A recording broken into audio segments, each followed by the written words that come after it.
Olá, meu irmão, a graça e a paz. Estamos juntos para mais uma aula do curso Lidere. Hoje nós já estamos na aula 5 e o tema da nossa aula de hoje é criado para se tornar semelhante a Cristo. Criado para se tornar semelhante a Cristo. E a novidade de hoje, se você ainda não sabe, é que você e eu, nós fomos criados com esse propósito.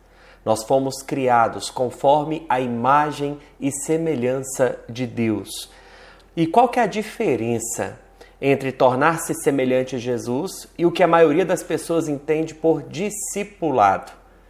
Quais das mudanças que quando você olha para a sua vida hoje, desde que se tornou cristão, quais são as mudanças que você já percebe na sua vida, no seu caráter, no seu vocabulário, na sua forma de processar as informações, de enxergar a vida que está diante de você? Quão semelhante a Cristo você gostaria de ser daqui 1 ano, 2, 5 anos? E o que você está fazendo hoje para atingir esse objetivo? São muitas perguntas. E as perguntas servem para provocar em você uma reflexão do seu estilo de vida, uma reflexão acerca daquilo que você tem feito, da sua prática diária. A palavra de Deus diz: tornai-vos, pois, praticantes da palavra e não somente ouvintes, enganando-vos a vós mesmos. Está lá em Tiago 1:22.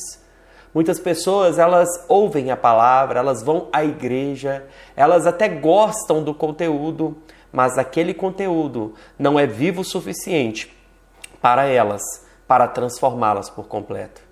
E na caminhada com Cristo, nós a cada dia somos transformados de glória em glória, somos remodelados, somos ajustados, somos transformados pela presença do Espírito Santo na nossa vida. Pensa aí agora por alguns segundos. Quantas coisas que antigamente você dizia é impossível e hoje você já percebe uma mudança abrupta.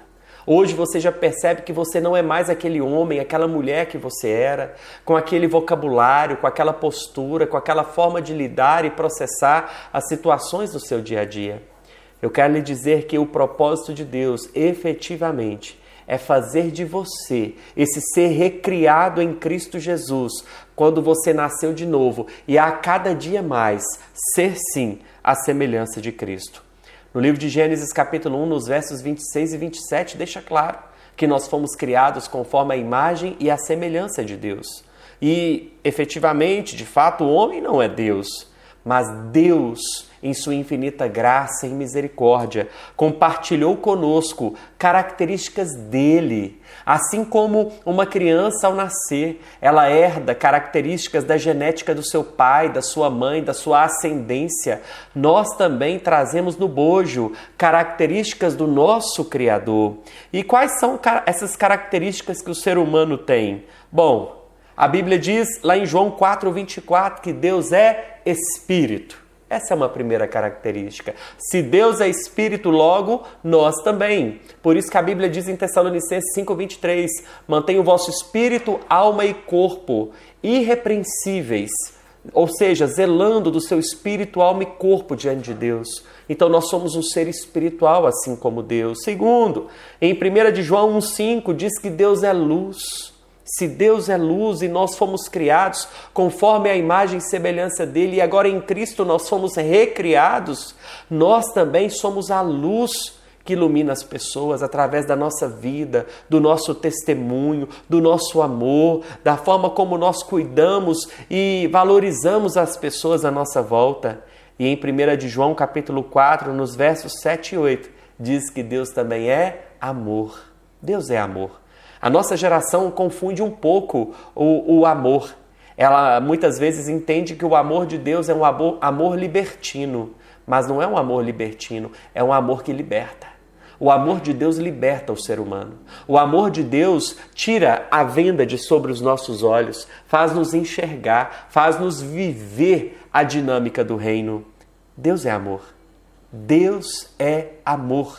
E você precisa viver essa realidade em sua vida. Então, são características como Deus é Espírito, Deus é luz e Deus é amor. São características de Deus e Deus compartilha conosco também.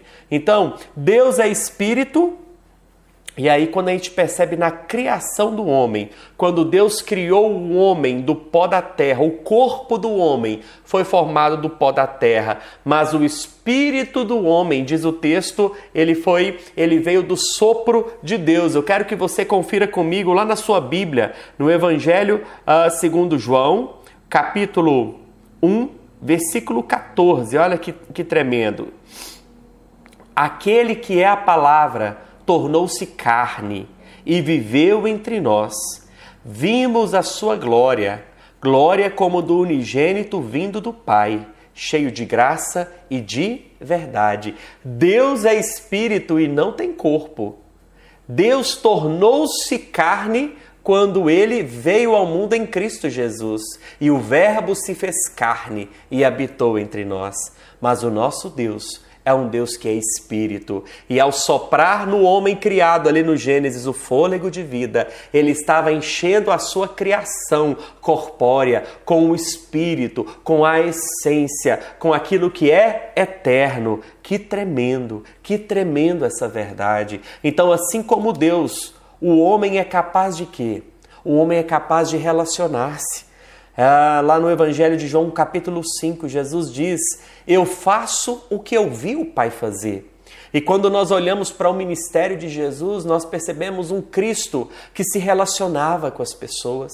Ele ia ao encontro das pessoas para mudar a sorte. Ele ia ao encontro das pessoas para manifestar graça, manifestar luz, manifestar misericórdia, levando consolo, amor, afeto, verdade, justiça. Então o nosso Deus é um Deus de relacionamento. Então o fato é que lá no Gênesis fala que Deus ia diariamente encontrar-se com o homem na viração do dia, por volta das 18 horas.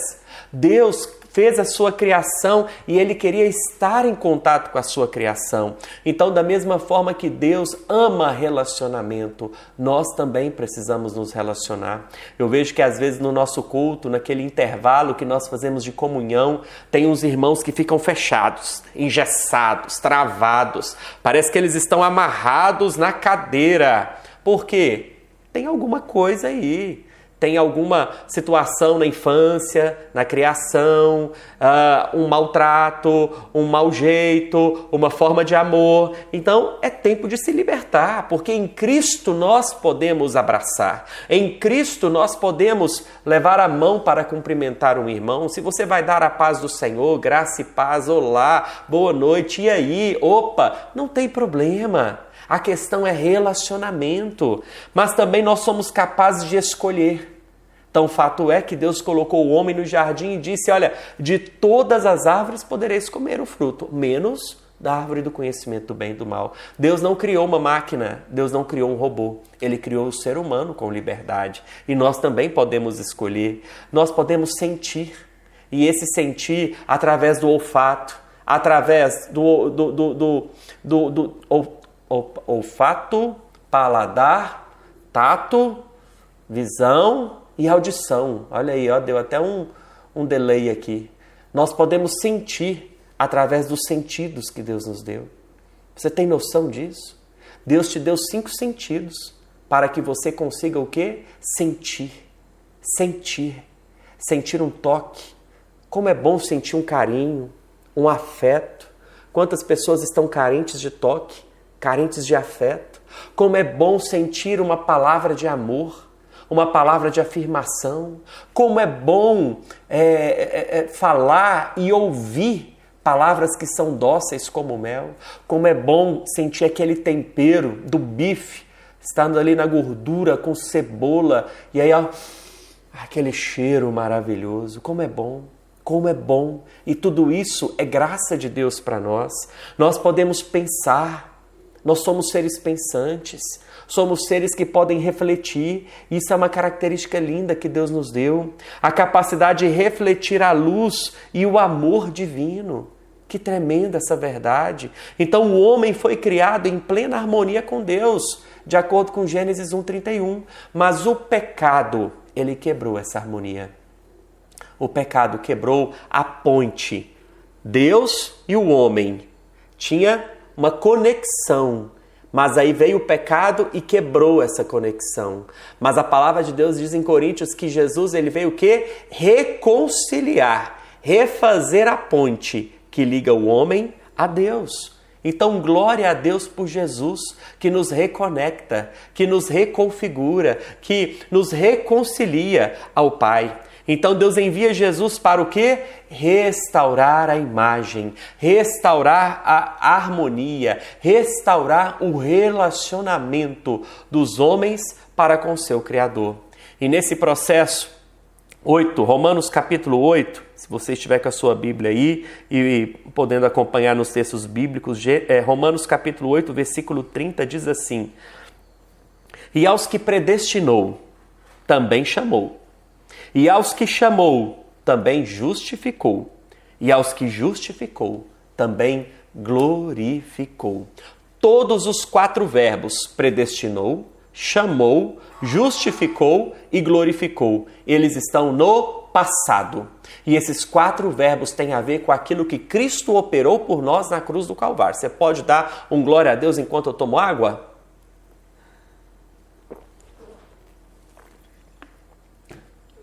Você deu glória a Deus? Porque o Kevin está aqui comigo e ele não deu glória a Deus, não. Meu irmão, glória a Deus por isso. Então a salvação, ela foi disponibilizada para nós.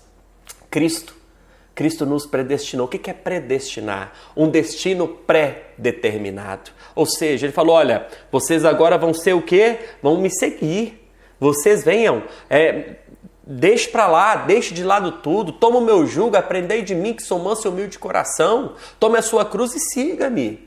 Nós temos um destino pré-estabelecido, nós temos um chamado, nós fomos justificados e nós fomos o quê? Recebemos um poder de Deus, que este homem, alcançado pela graça, também foi glorificado. São 3 tempos no que tange a salvação. Passado, presente, futuro. E eu preciso ler esses textos com você. No passado, em 2 Timóteo capítulo 1, versículos 8 e 9, diz assim a palavra de Deus: Portanto, não se envergonhe de testemunhar do Senhor, nem de mim, que sou prisioneiro dele, mas suporte comigo os meus sofrimentos pelo Evangelho, segundo o poder de Deus, que nos salvou, o verbo está no passado, nos salvou e nos chamou no passado, com uma santa vocação, não em virtude das nossas obras, mas por causa da sua própria determinação e graça.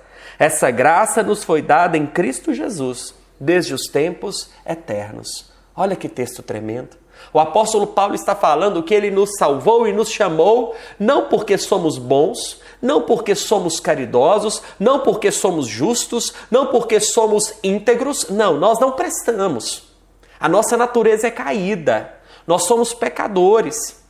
Nós somos fadados ao fracasso e à derrota, naturalmente falando. Mas Deus olhou com graça e misericórdia para nós e aprouve nele a bondade suficiente para dizer: eu vou salvar a minha criação. Eu vou dar um propósito. Não porque somos nada, mas porque ele assim quis em sua soberania. Então, no passado, ele nos chamou e salvou. E no presente, em 1 Coríntios... E aqui está uma dica muito importante para você, líder de célula, que é o quê? Sempre que você for referir a qualquer texto do Novo Testamento, é no feminino. Então, 1 Timóteo, 1 Coríntios, 1 Tessalonicenses, porque são cartas.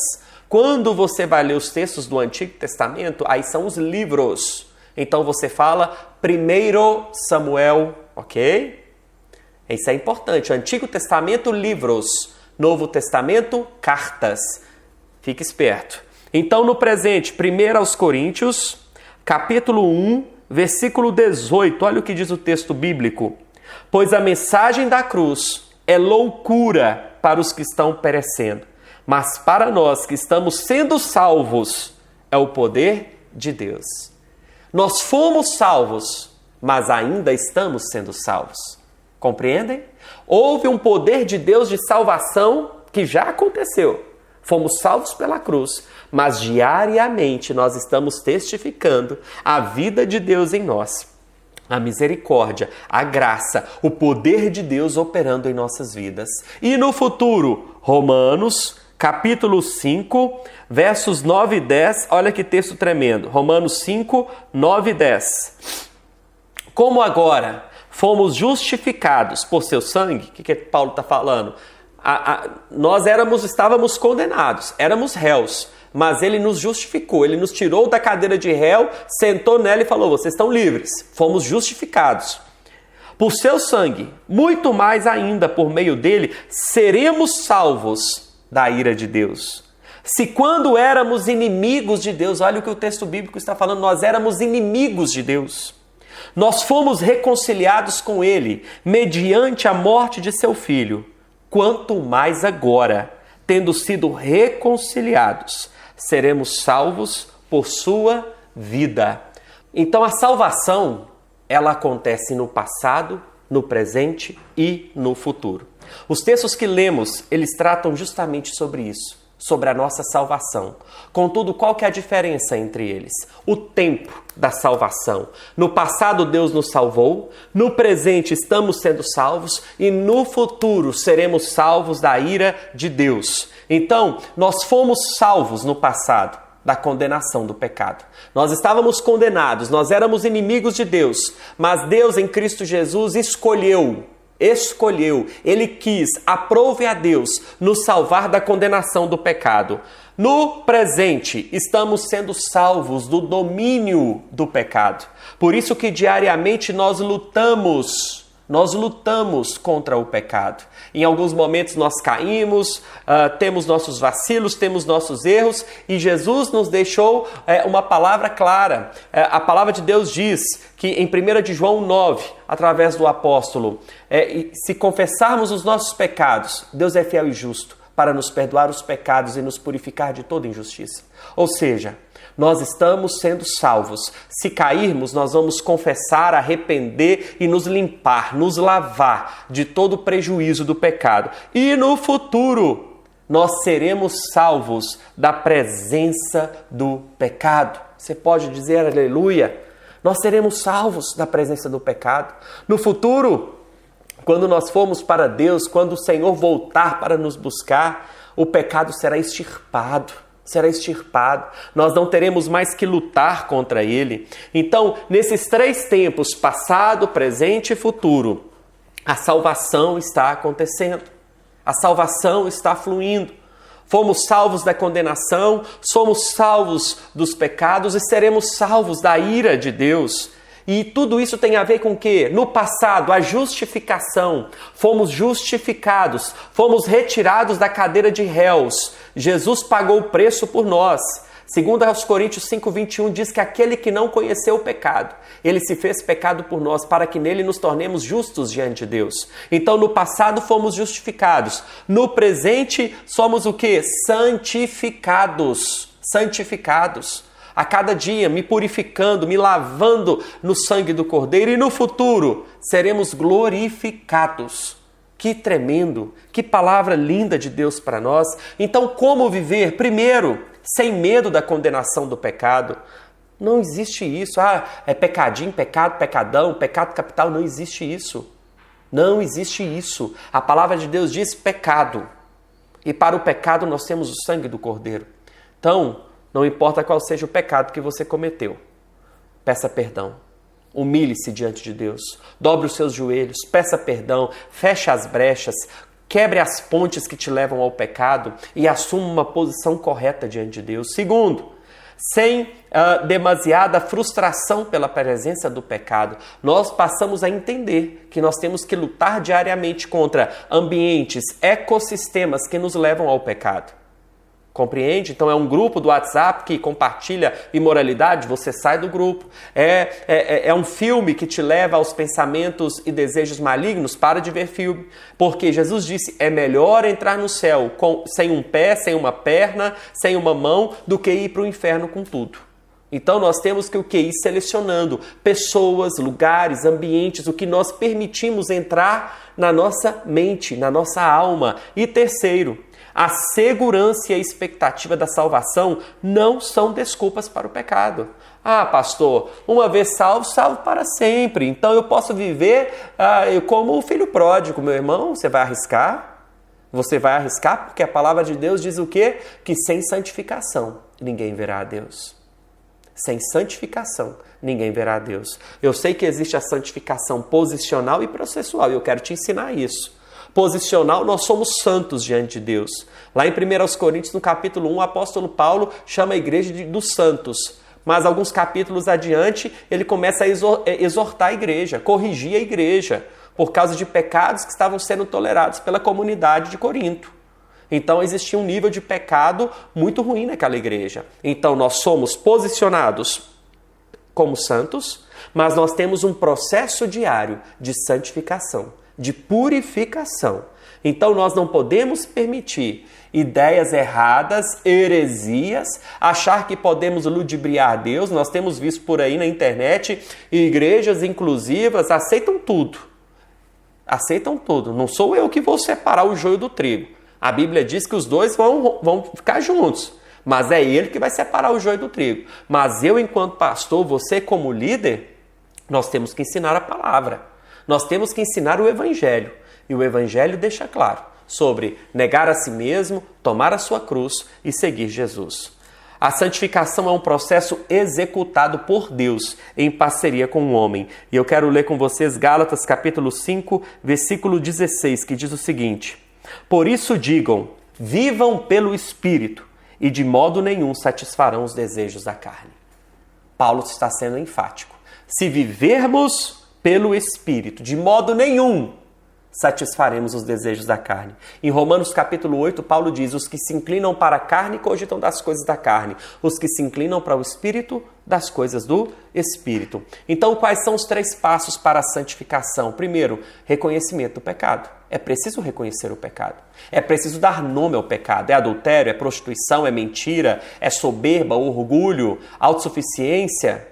Qual que é o seu pecado? Reconheça. Segundo, confesse o seu pecado. Eu já li 1 de João 9, tem Tiago 5,16 também. Ou seja, confessar. Você primeiro reconhece que está errado. Segundo, você confessa. E terceiro, você só vai passar por esse processo se você tiver arrependimento. Não é por fazer um programa religioso. A igreja diz que tem que ser assim, então eu vou fazer isso. Não. Arrependimento. Você precisa entender que não é esse o caminho que Deus tem para você. Não é esse o propósito de Deus para a sua vida. Então arrependa-se. E quais são os 3 passos para o arrependimento? Primeiro, lá em Efésios capítulo 4, eu quero ler esse texto com vocês que eu acho muito interessante. Do versículo 22 ao versículo 24, Paulo fala assim, ó: quanto à antiga maneira de viver, vocês foram ensinados a despir-se do velho homem, que se corrompe por desejos enganosos, verso 23, a serem renovados no modo de pensar e a revestir-se do novo homem, criado para ser semelhante a Deus, em justiça e em santidade, provenientes da verdade. Então, o primeiro passo, despir-se do velho homem. Você não pode ser um homem recriado com os hábitos, com o vocabulário, com o ambiente, com a frequência, com as conexões do velho homem. Despir-se, retirar aquilo que pertencia ao velho homem. Segundo, ser renovado no modo de pensar. Como que você renova a sua mente? Com a palavra de Deus. Você precisa ler mais, precisa ouvir mais, ler mais livros, ler a palavra de Deus, ouvir boas pregações, colocar louvor, mudar a sua playlist, mudar aquilo que você ouve. E terceiro, revestir-se do novo homem. Ou seja, um caráter íntegro, uma proposta transformadora de Deus, um novo vocabulário, uma nova forma de pensar, de tratar as pessoas à sua volta. Então, o que Deus usa para nos transformar? A palavra de Deus. E muitas vezes a palavra de Deus, ela fluirá em nós através das circunstâncias diárias. Às vezes a pessoa pode dizer assim, pastor, eu já tenho tantos anos e eu ainda não amadureci na fé. Por que demoramos tanto tempo para amadurecermos? 1, porque aprendemos lentamente. 2, temos muito a desaprender. Olha quantos anos você viveu aprendendo um estilo de vida contrário à palavra de Deus. 3, temos medo de encarar a verdade sobre nós. 4, crescer é quase sempre doloroso e assustador. E 5, hábitos levam tempo para se desenvolver. Você é tão tolerante com as pessoas, por que você não vai ser tolerante consigo mesmo? Tenha paciência.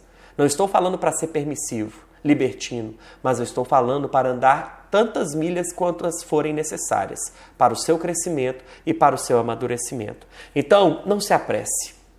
Deus está operando em sua vida, mesmo quando você não sente. Seja paciente com Deus e consigo mesmo. Não desanime, persevere e você experimentará coisas grandes no Senhor, ok? Que Deus te abençoe e até a próxima aula.